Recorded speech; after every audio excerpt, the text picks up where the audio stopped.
É bom estar aqui mais uma vez e participar com vocês desta vigília. Uma das vantagens de ser um dos últimos a falar é que todos já estão um pouco cansados e não vão prestar tanta atenção, ser tão exigentes. Uma das desvantagens é que todos já estão um tanto cansados e não vão prestar tanta atenção. Mas temos um tema importante: identidade adventista e os desafios à interpretação da Bíblia.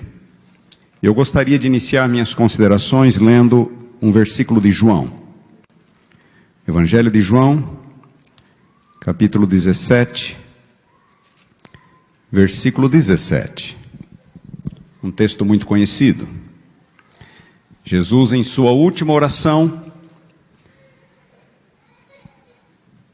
junto com os discípulos, antes da cruz, ele disse, rogando ao Pai: santifica-os na verdade, a tua palavra é a verdade.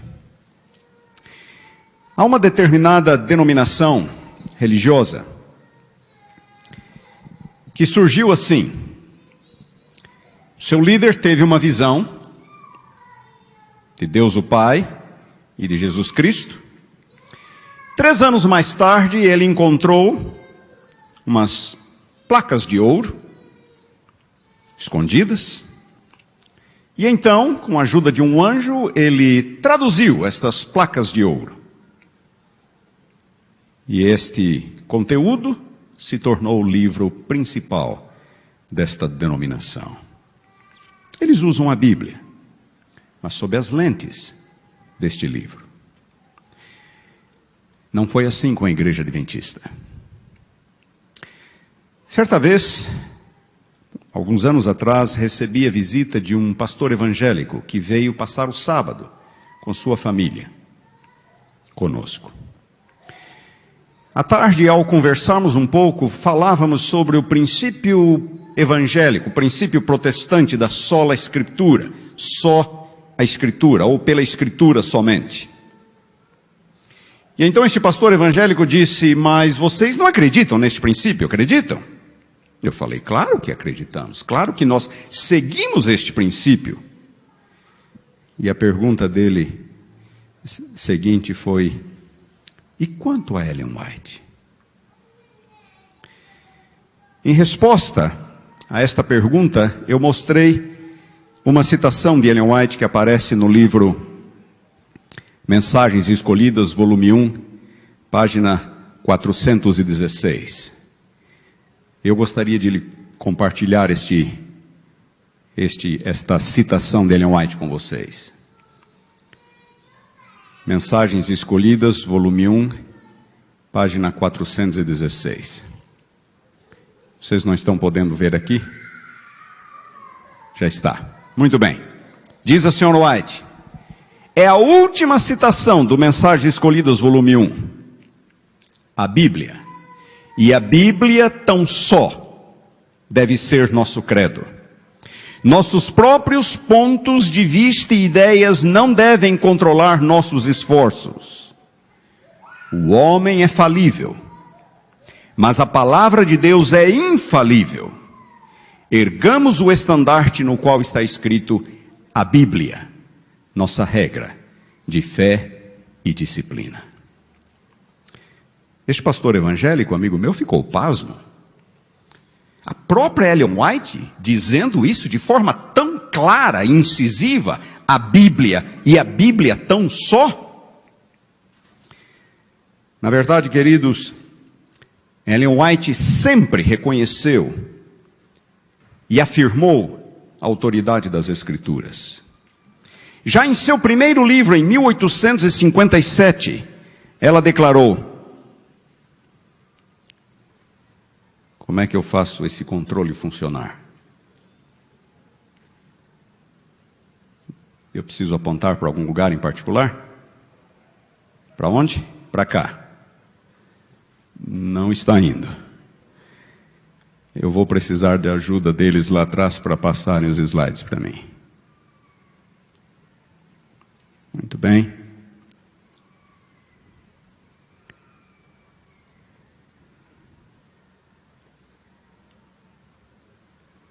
Não está indo aqui. Poderia me ajudar com o slide?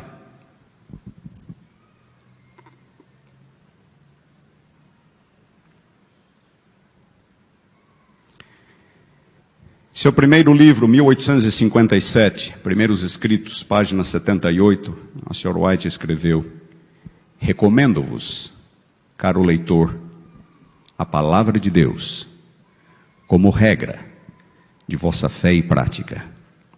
Por essa palavra seremos julgados. Primeiro livro. Próxima citação, por gentileza. 30 anos mais tarde, 1888, na primeira edição do Grande Conflito, a senhora White declarou: em sua palavra, Deus conferiu aos homens o conhecimento necessário à salvação.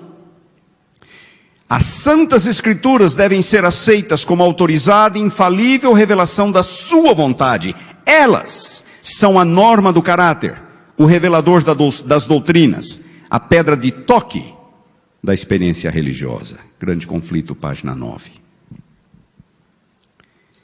E aqueles que consideravam seus escritos uma adição à Bíblia, a senhora White escreveu nos Testemunhos, volume 5, páginas 664, 665, não estáis familiarizados com as Escrituras. Repito, aqueles que consideravam seus escritos uma adição à Bíblia. Ela diz: não estáis familiarizados com as Escrituras. Se tivesseis feito da palavra de Deus objeto de estudo regular, com o desejo de alcançar os padrões bíblicos, não teria havido necessidade dos testemunhos dos escritos dela. É porque negligenciastes familiarizar-vos com o livro inspirado de Deus, que ele procurou alcançar-vos através de testemunhos simples e direto, chamando a atenção para as palavras da inspiração que negligenciastes obedecer, insistindo em que vossa vida se paute de acordo com estes puros e elevados ensinos. Por fim, em seu último sermão, numa sessão da Conferência Geral, já no final da sua vida, 1909,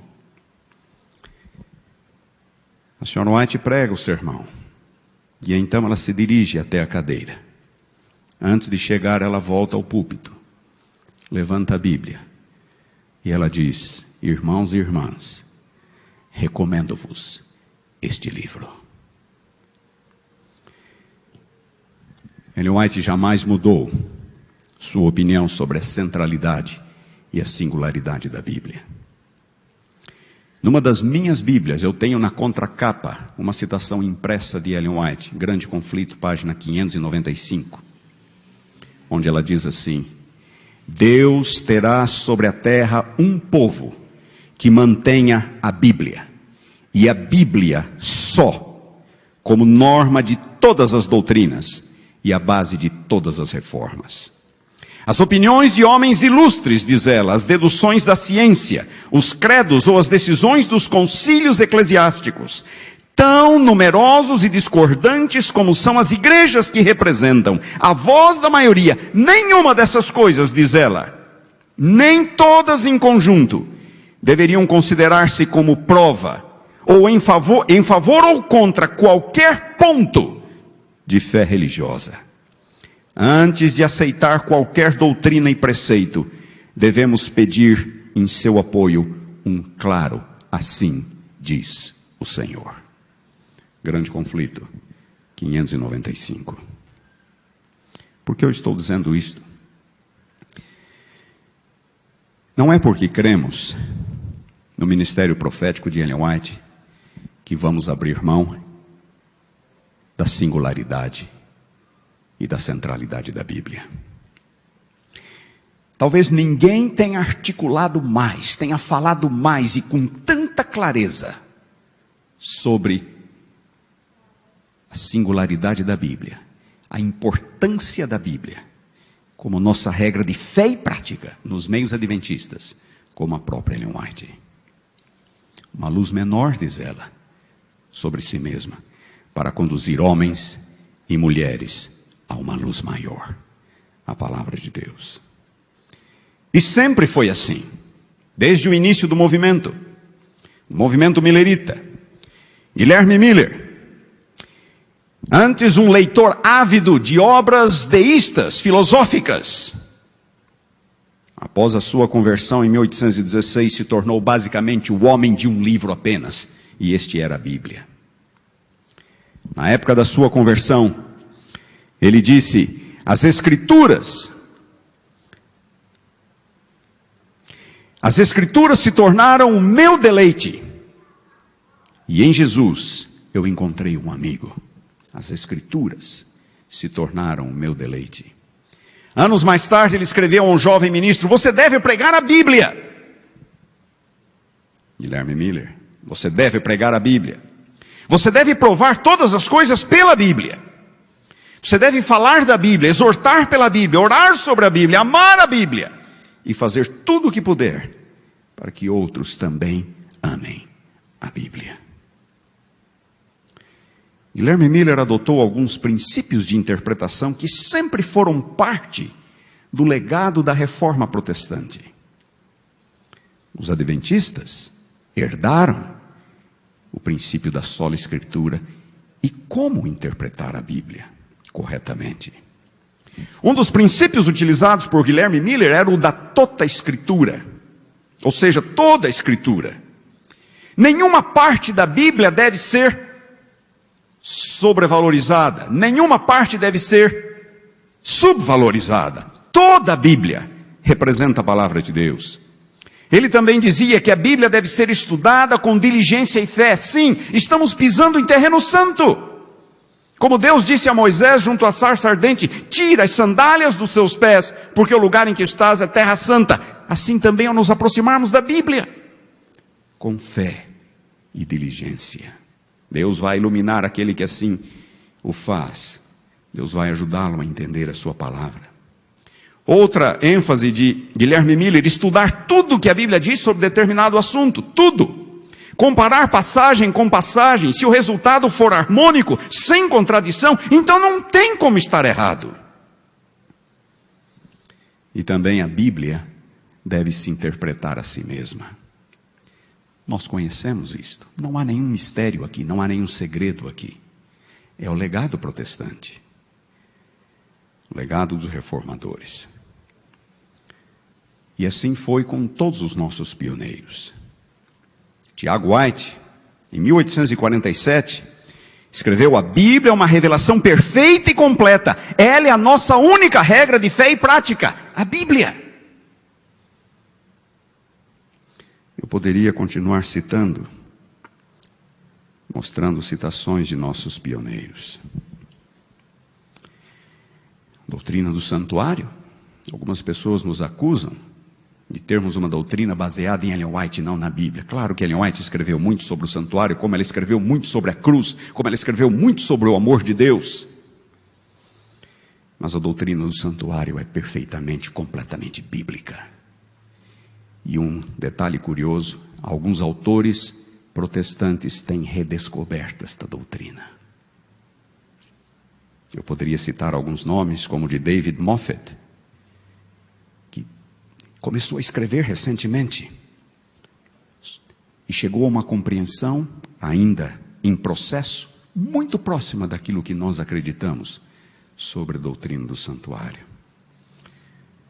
Pouco tempo atrás, um estudante doutoral de uma importante universidade norte-americana, examinando artigos e livros adventistas sobre a doutrina do santuário, se revelou fascinado com aquilo que ele lia. Fascinante, diz ele. É verdade que muitos adventistas, especialmente após o falecimento de Ellen White, começaram a se voltar mais e mais à autoridade de Ellen White para substanciar, ou pelo menos para apoiar as suas posições, mas a igreja adventista, como bem disse o pastor Tim em sua palestra, sempre foi o povo do livro. O estabelecimento de nossas doutrinas principais chamada plataforma doutrinária básica, que foi estabelecida entre os anos de 1848 e 1850, nos chamados congressos sabáticos, mediante o estudo da Bíblia. Não foi mediante um apelo à autoridade profética de Ellen White. Pelo contrário, quando a senhora White tinha 77 anos de idade, ela, relembrando aqueles momentos em que os nossos pioneiros estavam estudando a Bíblia com oração, com diligência, com fé, para saber o que crer, para saber o que ensinar, para saber o que pregar. A senhora White, com 77 anos de idade, ela diz: a minha mente estava fechada naqueles momentos de estudo.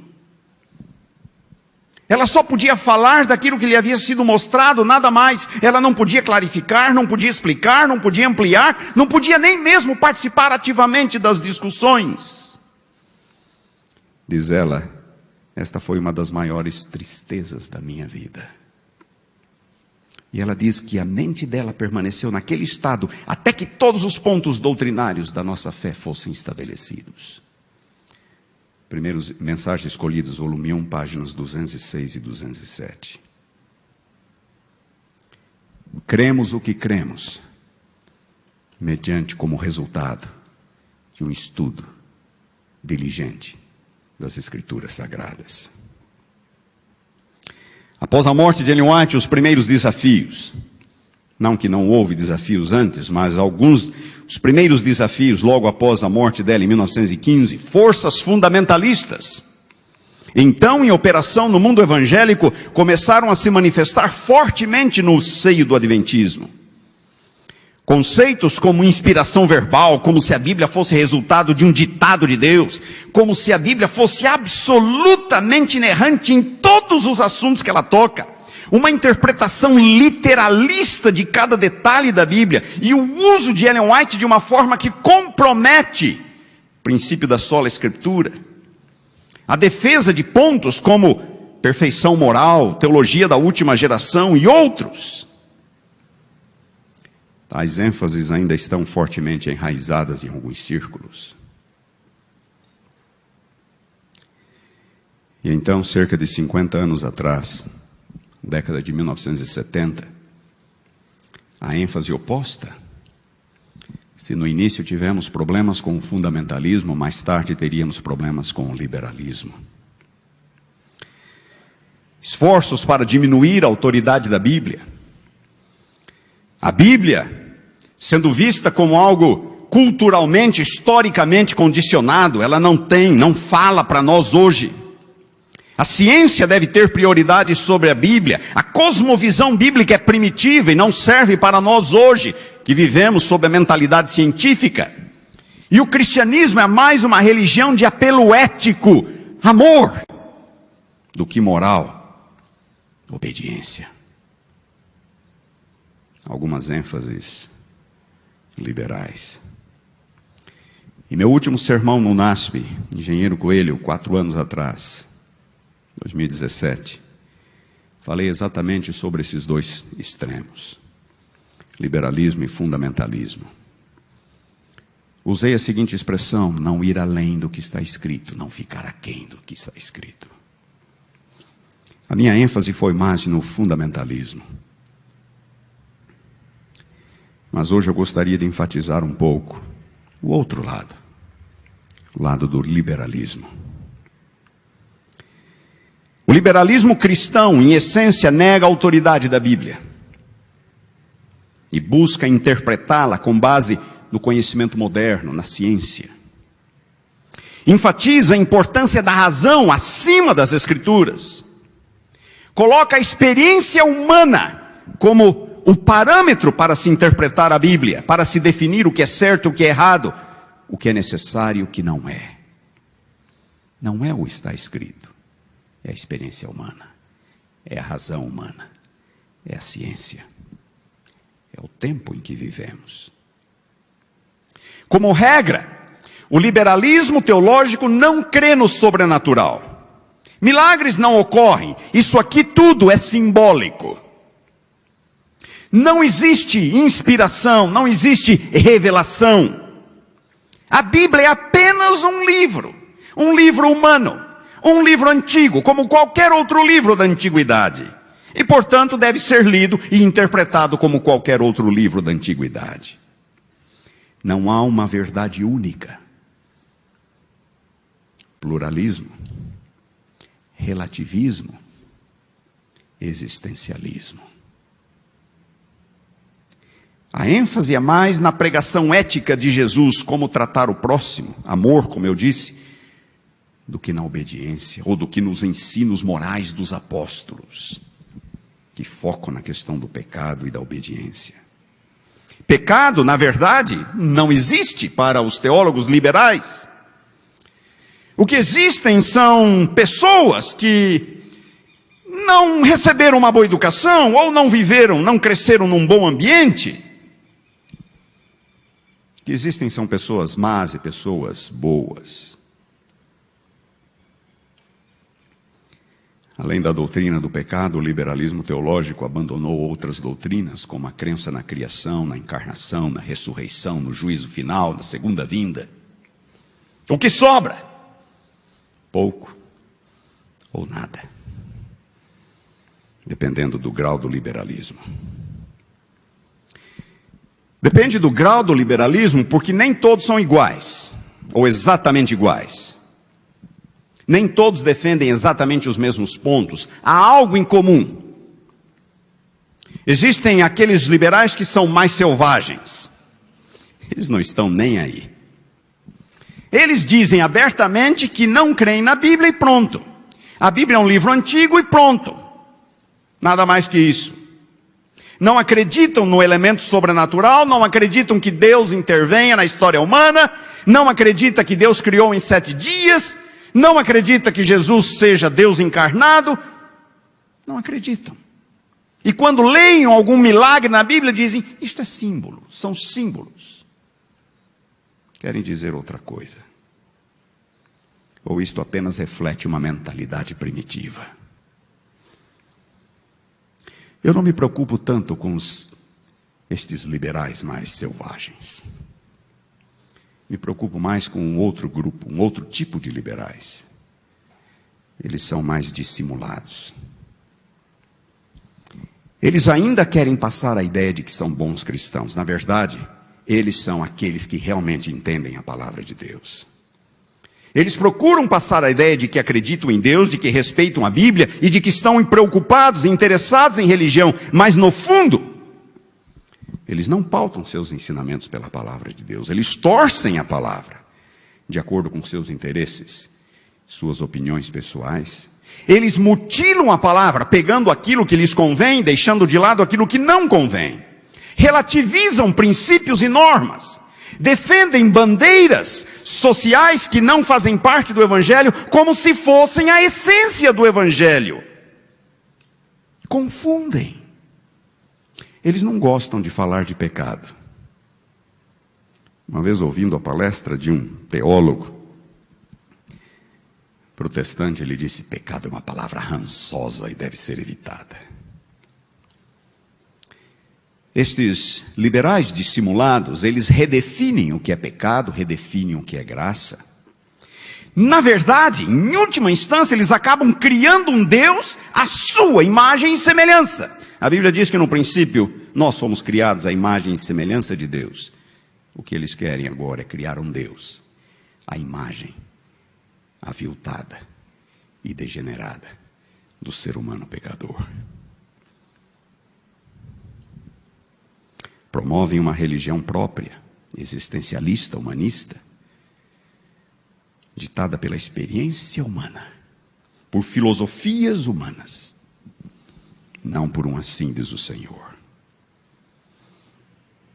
Esses liberais dissimulados, também chamados de cristãos progressistas, dizem de forma aberta e declarada que interpretar a Bíblia literalmente ou tê-la como autoridade final em assuntos de fé e prática é idolatrar a Bíblia. Eles confundem.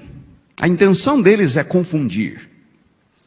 Em vez de assumirem que são eles que, na verdade, não se submetem à autoridade da Bíblia, ficam gerando dúvidas, embarreando as águas, desviando pessoas. Alguns defendem um determinado princípio cristológico, como se Jesus fosse a chave para se interpretar a Bíblia. A ideia de que a verdadeira palavra de Deus se encontra apenas no exemplo e nos ensinamentos éticos de Jesus. Na verdade, eles querem fugir das claras repreensões e exortações morais que encontramos também nos ensinos de Jesus, mas principalmente nas cartas apostólicas. Eles acham que essas mensagens que nós encontramos nas cartas apostólicas são secundárias, são menos importantes para nós hoje. Eles dizem que são cultural e historicamente condicionadas, elas refletem preocupações daquela época.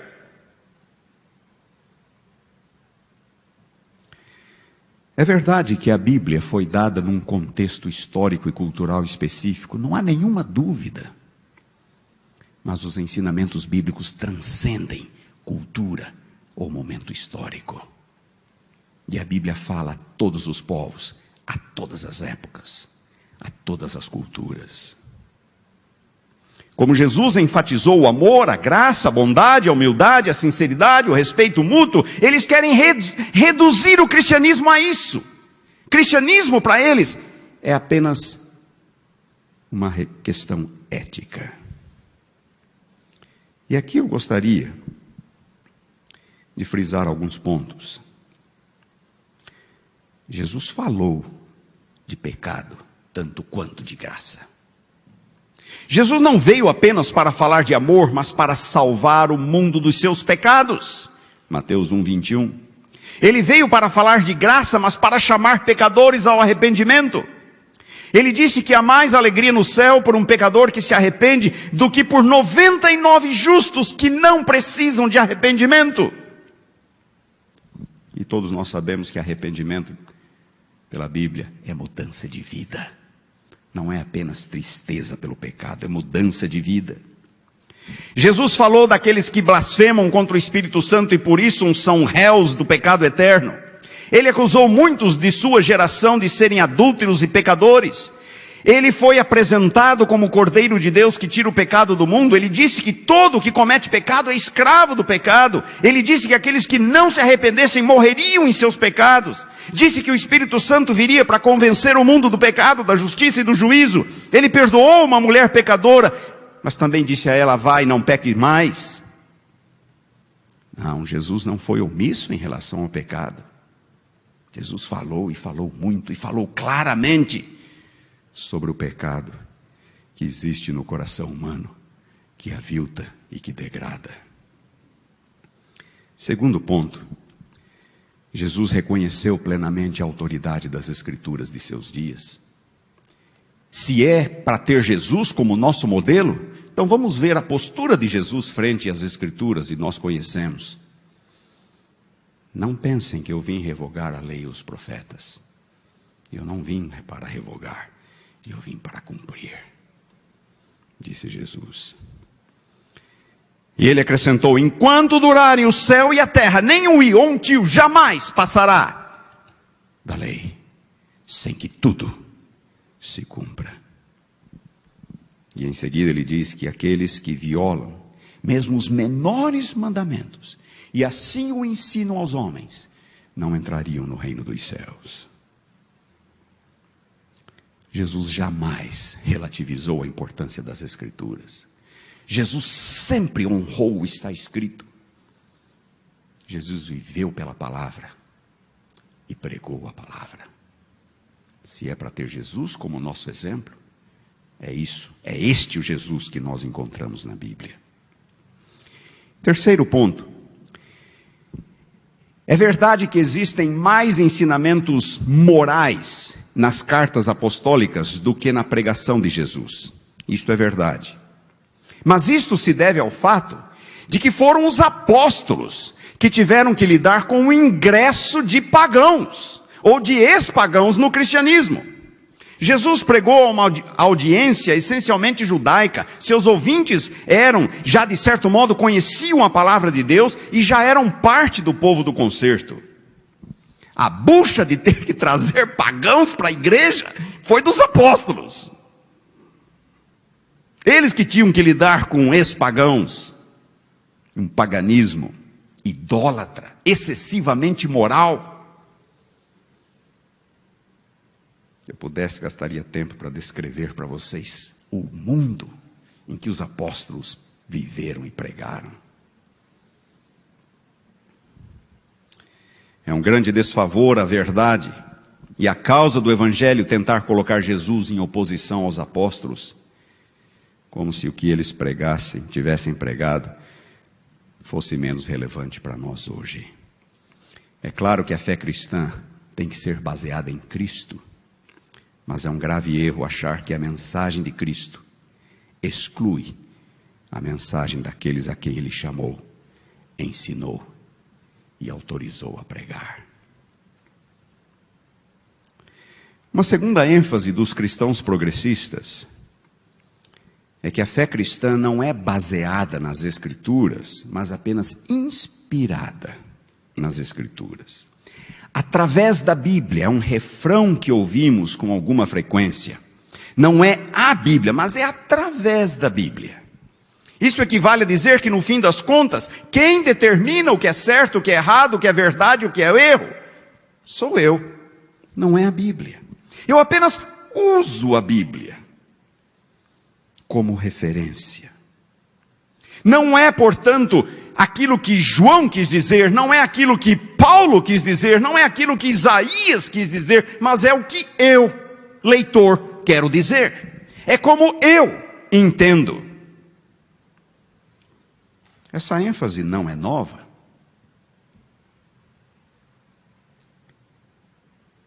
Não é muito diferente de um método interpretativo chamado neo-ortodoxia, segundo a qual a Bíblia não é a palavra de Deus, ela apenas se torna a palavra de Deus à medida que ela me inspira, quando eu a leio, à medida que ela me leva até Deus.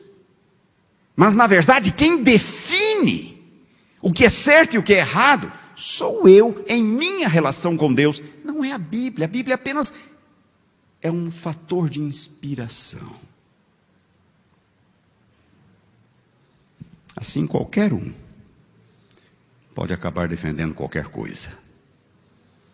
Pode crer em qualquer coisa. Se a Bíblia não for autoritativa naquilo em que ela diz, então ela não é autoritativa de jeito nenhum. A autoridade sai da Bíblia e vem para o leitor. E uma terceira característica dos cristãos progressistas, ou aqueles a quem eu chamei de liberais dissimulados, é a ênfase nas questões sociais. Questões como socialismo, racismo, feminismo, ecologismo, homossexualismo, transgenerismo e outras ideologias modernas. Eles abraçam essas ideologias. Na verdade, eles querem reduzir o evangelho a questões sociais, ou usar o cristianismo como desculpa para uma agenda social. E aqui eu quero deixar bem claro, não há dúvida de que existem problemas sociais no mundo. Há pobreza, há racismo, há discriminação e abuso da mulher e outros ainda, mas a pergunta é, por que existem estas coisas? Porque há uma classe dominante, uma classe opressora? Ou uma classe opressora porque o rico oprime o pobre, o branco oprime o negro, o homem oprime a mulher? É por isso? Pode até ser que alguns o façam, mas isso está longe de explicar tudo. E em muitos casos não explica nada. Há diversos fatores, inclusive o livre-arbítrio humano, que precisam ser levados em consideração. E que fique bem claro, a palavra de Deus diz que por detrás de todas as mazelas que afligem a vida e a sociedade humanas, está algo bem mais profundo, chamado pecado.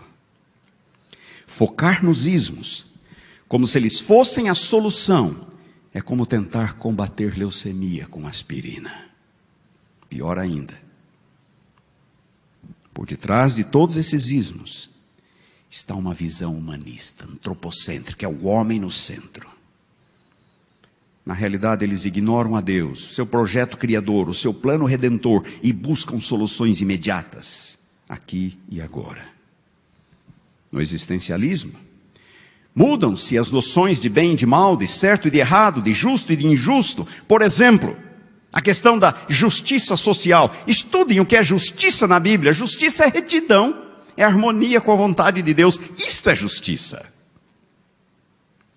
Mas em nome de uma suposta equidade, eles mudam o Evangelho, relativizam a Bíblia, como se ela devesse ser interpretada à luz da experiência humana, quando deveria ser o contrário.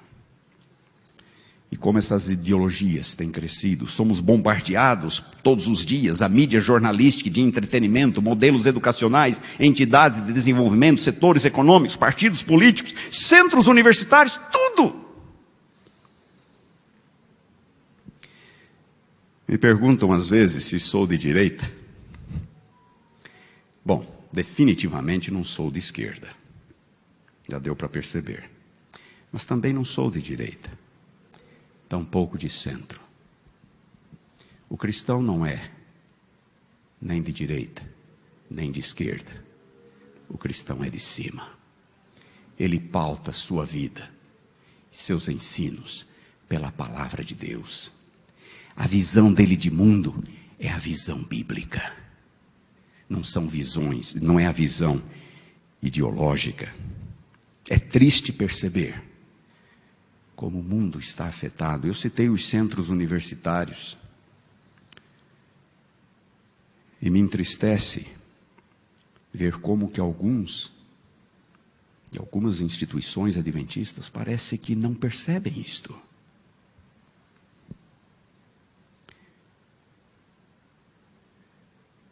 É uma pena. De onde vem a maioria dos nossos professores? Onde eles se formaram? Se perguntarmos para alguns deles qual é o diferencial da educação adventista, é possível que alguns deles respondam: porque nas nossas escolas os alunos têm o sábado, ou por causa das classes de educação de ensino religioso. Que tragédia! Claro que o sábado é importante, claro que as classes de educação religiosa são importantes, mas o diferencial da educação adventista é ser pautada por uma visão bíblica de mundo, uma visão bíblica de realidade. Não basta ser adventista, tem que saber o que a Bíblia ensina, tem que saber, tem que conhecer e compartilhar e partilhar desta visão bíblica, que na verdade é a história do grande conflito entre o bem e o mal. É claro que o verdadeiro cristão vai ajudar o pobre, não será racista, vai cuidar do planeta, não vai discriminar ou inferiorizar a mulher, mas isto jamais vai ocorrer por meio da luta de classes ou da diminuição das liberdades individuais, o nosso maior bem, maior dom do Criador, livre-arbítrio. Se a graça não fizer de nós pessoas e cidadãos melhores, então é porque ainda não a experimentamos. Se a graça não fizer de nós pessoas e cidadãos melhores, então nada o fará. E agora eu quero que vocês prestem muita atenção. Para aqueles que tentam usar o próprio Jesus como desculpa para defender bandeiras socio-ideológicas, eu gostaria de dizer o seguinte: Jesus acolhia sim o oprimido, mas jamais vestiu uma camiseta vermelha esboçando no peito uma foice e um martelo. Ele disse: vinde a mim, todos os que estáis cansados e sobrecarregados, e eu vos aliviarei. Jesus acolhia a prostituta, mas jamais promoveu o sexo livre, fora do casamento ou fora dos padrões bíblico-cristãos. Ele disse a ela: agora vá e não peque mais. Jesus acolhia o pobre, mas jamais estimulou a luta de classes como solução para a pobreza. Ele disse: os pobres sempre tendes convosco. Jesus acolhia a mulher, mas jamais levantou a bandeira da causa feminista. Tem bom ânimo, filha, a tua fé te salvou. Jesus defendia a liberdade, mas jamais se engajou numa revolta contra o colonialismo romano. Dai a César o que é de César, dai a Deus o que é de Deus. Jesus defendia a dignidade humana, mas jamais abriu mão de uma visão teocêntrica da realidade, Deus no centro, e do projeto redentor de Deus, do projeto criador e do projeto redentor de Deus. Não tendes lido, disse ele, que o Criador, desde o princípio, os fez homem e mulher. Jesus amava o pecador, mas jamais foi conivente com o pecado, qualquer que fosse, por menor que fosse. A hipocrisia dos líderes judaicos jamais foi para ele uma desculpa para tolerar o pecado em qualquer de suas formas. Se há uma coisa pela qual Jesus estava disposto a dar a vida, era para que o pecador pudesse ser resgatado, pudesse voltar a ser como Deus o criara, pudesse ser restaurado à imagem e à semelhança do Criador. O Filho do homem não veio para ser servido, mas para servir e dar a sua vida em resgate por muitos. Qual é o grande desafio do adventismo na época em que vivemos? É continuar a viver pela palavra, e pela palavra somente.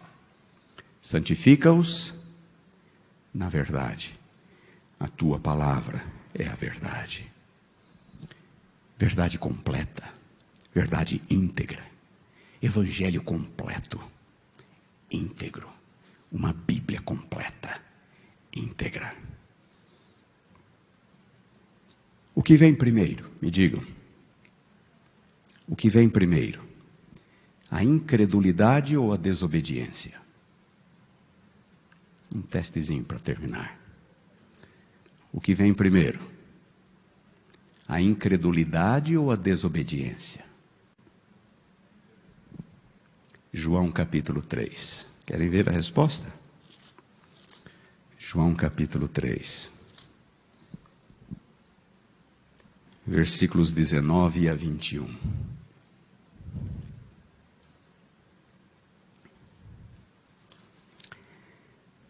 O julgamento é este, disse Jesus, que a luz veio ao mundo, mas os homens amaram mais as trevas do que a luz. Incredulidade. Por quê? Por quê? Suas obras eram más. Desobediência. Pois todo aquele que pratica o mal aborrece a luz e não se chega para a luz, a fim de não serem arguidas as suas obras.